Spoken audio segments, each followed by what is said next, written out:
যে কোনো মূল্যে নির্বাচন ব্যবস্থা, নির্বাচন কমিশনার কিংবা তত্ত্বাবধায়ক ব্যবস্থা হলে তত্ত্বাবধায়ক সরকারের প্রধান কে হবে, কাউকে না কাউকে আমার দলের লোক বানাতে হবে এবং তারপরে নির্বাচন ব্যবস্থায় কোনো না কোনো প্রভাব বিস্তার করতে হবে। মানুষ ভোট দিয়ে আমাকে ঠিক করবে এটা আমি মুখে বলি, কিন্তু বাস্তবে এটার উপর আমি ভরসা করতে চাই না। এটা হচ্ছে আমাদের একটা দীর্ঘদিনের রাজনৈতিক সংস্কৃতি দাঁড়িয়েছে, বিশেষত মেইন স্ট্রিম পার্টিগুলোতে। এমনকি আমরা মানে আসলে যা মুখে কথা বলি তা বাস্তবে কাজে গিয়ে সেটা প্রমাণ করি না। আমরা অনেকগুলো আলোচনা উত্থাপন করছি, কিন্তু প্র্যাকটিক্যালি গিয়ে আমরা চাইবো যে নির্বাচন ব্যবস্থায় কোনো না কোনোভাবে আমি যাতে ইনফ্লুয়েন্স করতে পারি এবং আমার দখলটা রাখতে পারি। তো সেই জায়গা থেকে ধরুন ব্যক্তিরাও সেই অনুযায়ী হয়ে যায়।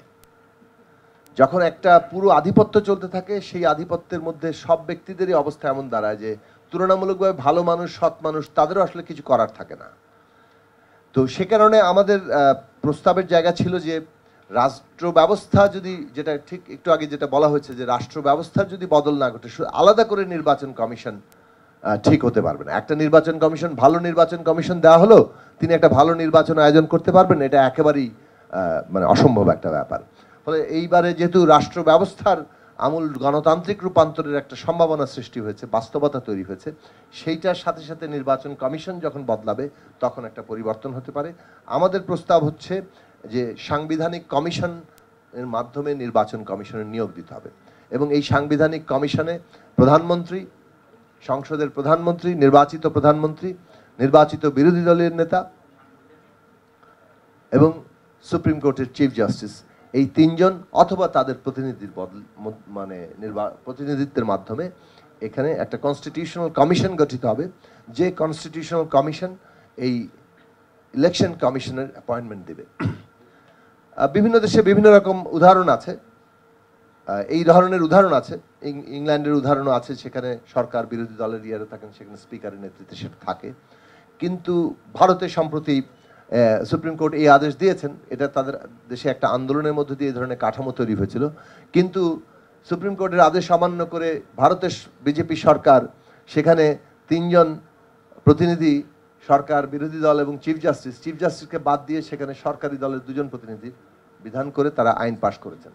এখন এই ধরনের কাজ, এই যে স্বৈরাচারী কাজকর্ম তো বিভিন্ন দেশেই আছে, বাংলাদেশেও সেটার যে মানে হয়েছে, আমাদের অভিজ্ঞতা তাই।